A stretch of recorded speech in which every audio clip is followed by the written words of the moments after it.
As the AIPAC brand becomes increasingly toxic thanks to the genocide Israel is committing in Gaza, some Democrats on the Hill are finally starting to get the message and backing off of their cozy ties with the Israel lobby. The New York Times has an article highlighting this phenomenon, but it created some drama, and now AIPAC is trading barbs with Representative Ro Khanna. But before we get to that, Cenk, is the shift in the Democratic Party that we could be seeing surprising to you? Oh, it's shocking. I can't believe that there are Democrats who are now beginning to dip their toe into defying AIPAC and the Israeli lobby. They're not fully defying them, as you're going to see here, other than Ro Khanna and a couple of other brave people. But overall, they're in the middle of getting caught, and I kind of love it. So give us the details on how they got caught, and then Steny Hoyer Ro Khanna fight, which is super interesting. Yes, definitely. So let's look at some of the polling data. As you can see, Democratic voters' sympathy for Israel has plummeted as of late. It's gone from 34% down to 13%. Meanwhile, support for Palestinians has grown. This is the first time in the New York Times poll since 1998 where sympathy for Palestinians has surpassed that of sympathy for Israel. So some Democratic politicians are finally now starting to catch on, like we mentioned, and they're starting to distance themselves from the stink of AIPAC. Starting with Hakeem Jeffries. He's long been supported by AIPAC and has taken over $1.7 million from them over the course of his political career. Charlemagne the God recently dubbed him AIPAC Shakur. Jeffries attempted to hit back at him, saying, "Charlatan the fraud has no idea what he's talking about." But anyways, Jeffries recently made an interesting shift. He accepted an endorsement from J Street, a liberal Zionist advocacy group that's been outspoken in criticizing the current Israeli government. Their president said in August that he now believes what's happening in Gaza may be a genocide. And Jeffries isn't the only one taking a step back from AIPAC. 3 Democratic members of Congress who had previously relied on AIPAC as a top campaign contributor have said over the past few weeks that they would no longer accept donations from the group.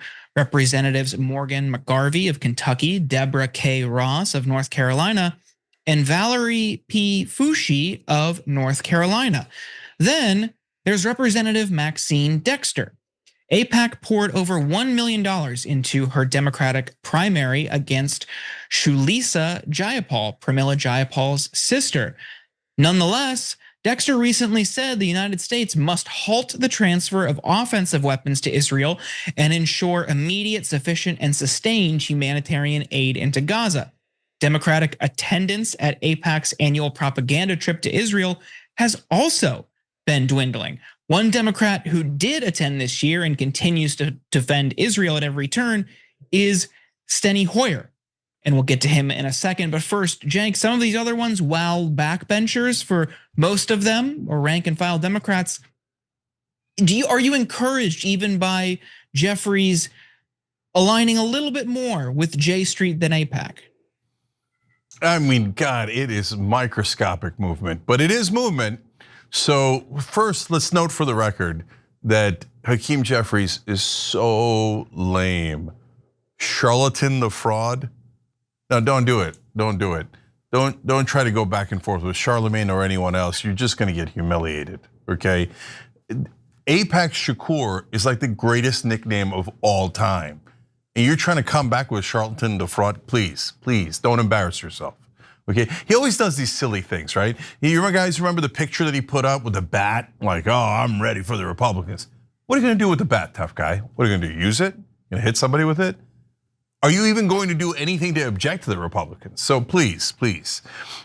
So look, he's taken what, close to $2 million from AIPAC? So he works for AIPAC. That's why Charlemagne gave him that nickname.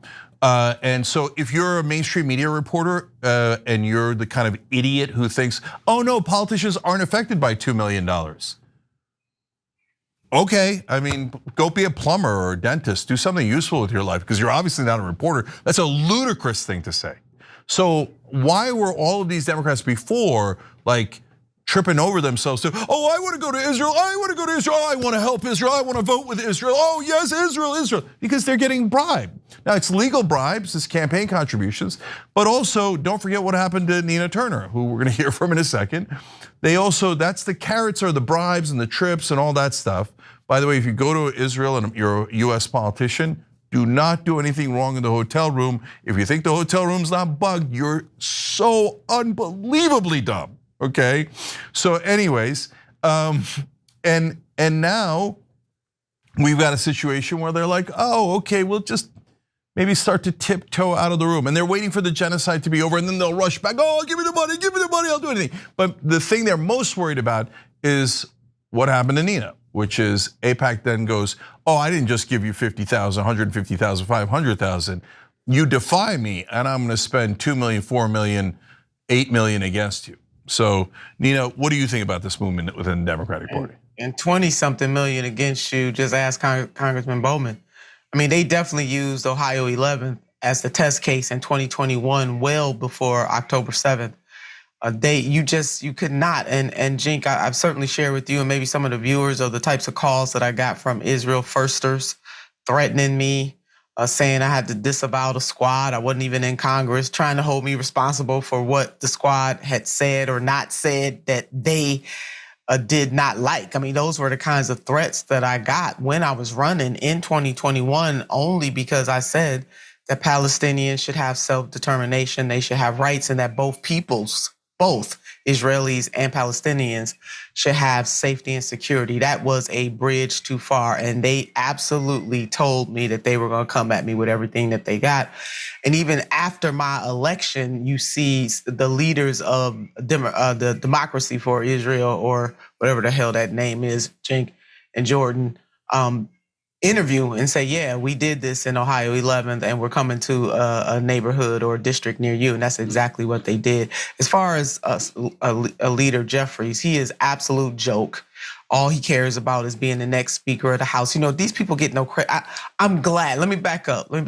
I am glad that some of them are starting to see the light, but did it take the slaughter of hundreds of thousands of people for you to see the light? Did it take the starvation of millions of people and the destruction of what little land they had for you to see the light? So although Jordan and Cenk, I am glad that Democrats are moving. They're moving at a glacial pace. And for me, they get very little credit, if any at all. You should have been over here in the first place. And the Democratic Party, I don't know what the hell they doing on the national level. What is the vision to provide provision? I don't get these people. They should say that no Democrat should take dark money from NRA, the National Restaurant Association, because they believe in the sub-minimum wage, the other NRA, the National Rifle, so all of those things. AIPAC, none of those groups, any of those dark money groups should not be allowed to donate to any Democrat in the primary if they were really serious about turning this thing around. You cannot, and I am a witness, stand up for your district. The person who ultimately curried their favor so far has gotten $4 million from them. And Cenk, as you laid out, if people think that the owner donors don't yank these people's chains, we got something to sell you. We got a bridge to sell you. It is disgusting. It is un-American to allow any foreign agent, foreign entity to dictate who will lead in a district in the United States of America and to pour that kind of money in. And let me just go ahead and pour this on here. And to be especially anti-Black, because they come after Black leaders even that much more harshly, and then other people of color. And as Cenk, and as you laid out, they will come after Jewish folks too, who stand up for humanity. And Hakeem Jeffries came into my district too. I think that there's a reason why they come after Black folks and Jewish folks more, because when Jewish Americans oppose Israel, it ruins the anti-Semite card, and that's their one-trick ponies, right? They love to do that. But when Jewish Americans go, no, I think that Palestinians should have a state, it hurts their talking points. And so they want to pretend that they're speaking on behalf of Jews, when in reality they're speaking on behalf of foreign government.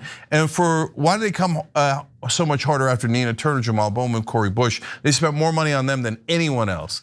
I think that they're worried that if minorities in America sympathize with Palestinians and realize that Israel is being over the top racist to Palestinians, saying they can't govern themselves, they should have no sovereignty, they shouldn't have the same human rights that other people have. We occupied them for 58 years, now they're committing a genocide against them. But no, that's not racist. No, the real problem is the bigotry against us. Oh, I'm worried about anti-Semitism because you won't let me continue to kill 20,000 Palestinian children, right? So the idea that black folks in this country and minorities in this country might sympathize and join forces with the Palestinians really concerns them. And that's why they go so hard against African Americans who support Palestinians.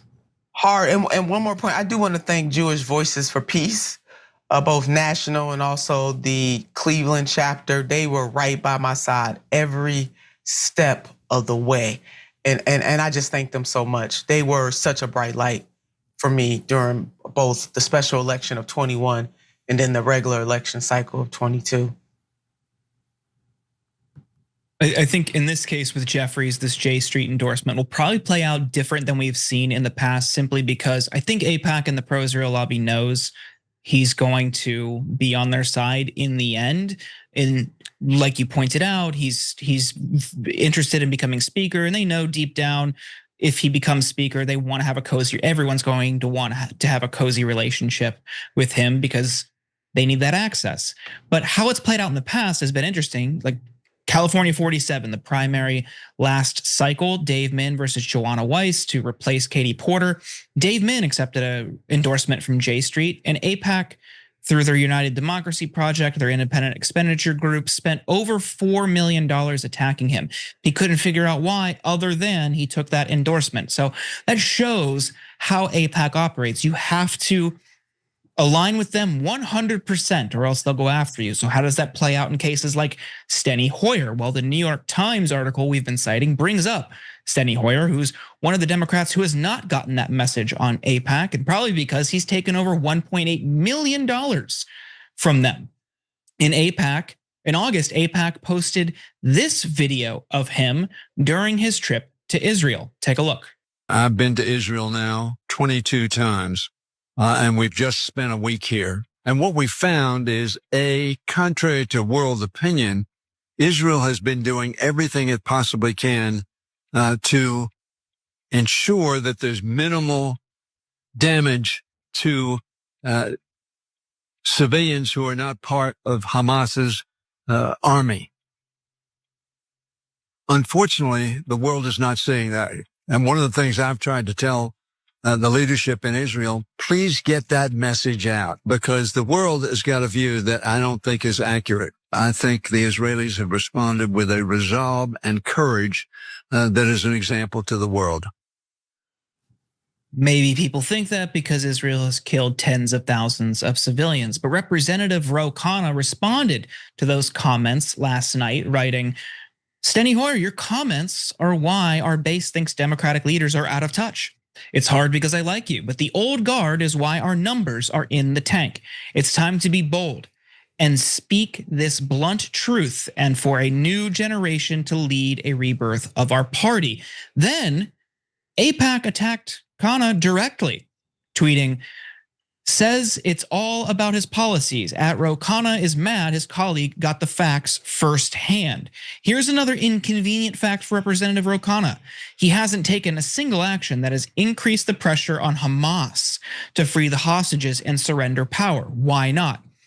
And Khanna replied, Rep. Steny Hoyer, did you really call AIPAC to defend you?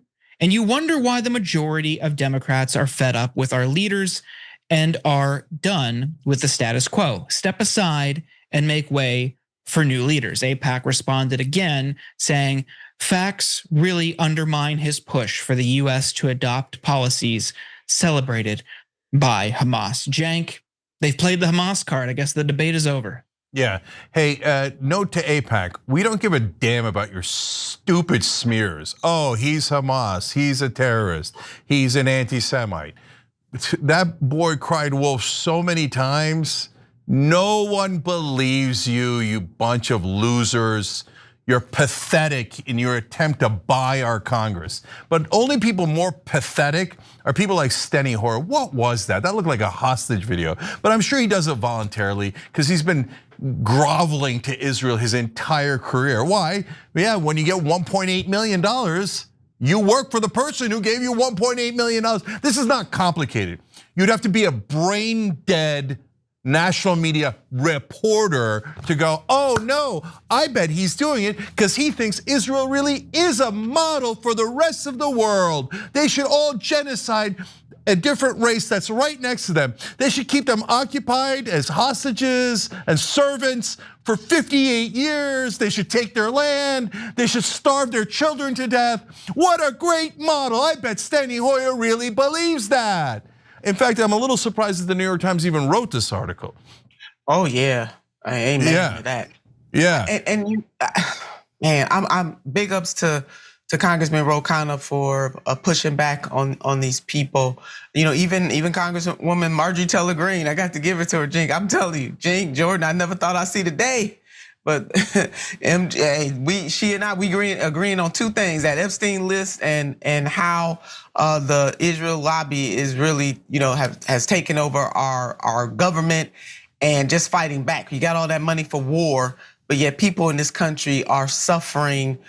And people who are among the working poor suffering disproportionately. I mean, when you have people call your phone and tell you they don't care about what you're running for in your own district, 1 in every 2 children in the city of Cleveland, by way of example, live in poverty. And I had them folks tell me that me and the person who was next closest to me in terms of the competition, because it was 11 people in the race, only really 2 of us really competing hard for it, that there was no difference between us domestically. So you fixed your mouth to say that 2 black women are pretty much alike on domestic issues, but it was only where we stood on Israel. When I asked them about the poverty in Cleveland, what was happening to the working poor, small businesses, they said that was not their interest. Their interest was Israel. So I said, let me get this straight. I am supposed to run for Ohio 11 and put a foreign country over the needs of my district. I want the TYT audience to understand this. And I believe, Jordan or Cenk, it was Congressman Massey who did an interview. I don't know who interviewed him, but he said that they all were assigned people from AIPAC. Yep. I believe he said that. He told the truth. He revealed. Yeah, this is real. This is real. And it's sad. It's anti-American. So it was, just to clarify, it was Tom Massey. I believe he was on with Tucker Carlson, and he said that every member of Congress on the Republican side had AIPAC or some sort of Israeli babysitter, and that's usually called a handler. Right? Yes. And he said, I don't know if the Democrats do, but very, very likely they do. Marie Newman came on the show, former Democratic Congresswoman from Illinois. She voted against Israel when they asked for another $8 billion on top of all the other money that they'd taken. And she said 4 Democratic leaders came up to her and started yelling at her, red in the face, saying, how dare you oppose Israel? We're gonna take all your money away. And we're gonna make sure that there's an opponent that is funded against you. And by the way, that's exactly what they did. They did take the funding away. They did fund an opponent, and she wound up losing. So they keep wanting to send this message. So that's why Steny Hoyer looks like a hostage there, but he's been a voluntary hostage for them for all this time because he's greedy and he's corrupt. And I want you to understand, if you don't know this, Steny Hoyer has been the number 2 to Nancy Pelosi and number 2 in Democratic leadership for a long, long time. This is not an insignificant backbencher. He is Democratic leadership. And remember, 92% of Democratic voters think that Israel is wrong in what they're doing in Gaza. But Steny Hoyer, a leader of the Democrats, comes and goes, I don't care about 92% of my voters.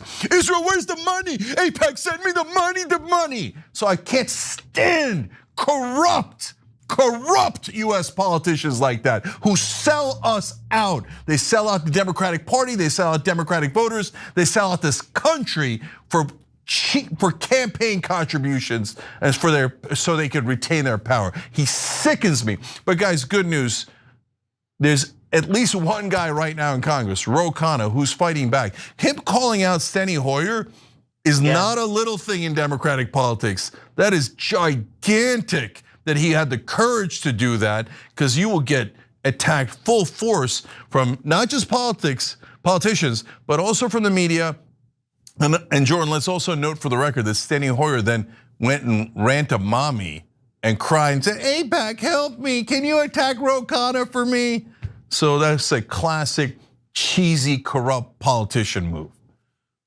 Yeah, I think it's insulting, and it shows how stupid that politicians like Steny Hoyer think that you all are. You can see the realities, what's happening in Gaza, but he is trying to convince you that everything's okay because of a propaganda trip. But also I want to point out one final thing. So Senator Turner pointed out how her opponent in that race and the money flowing in wanted to prioritize Israel over the interests of Cleveland. And Max Miller in the adjacent district, big Israel supporter, said he wanted to turn Gaza into a parking lot, said Palestine doesn't even exist. That, if roles were reversed, would lead to censure in Congress. But despite this, despite the victor, Chantel Brown in that race, and Max Miller both prioritizing Israel over the interests of Cleveland, Max Miller is calling for Trump to occupy the city of Cleveland.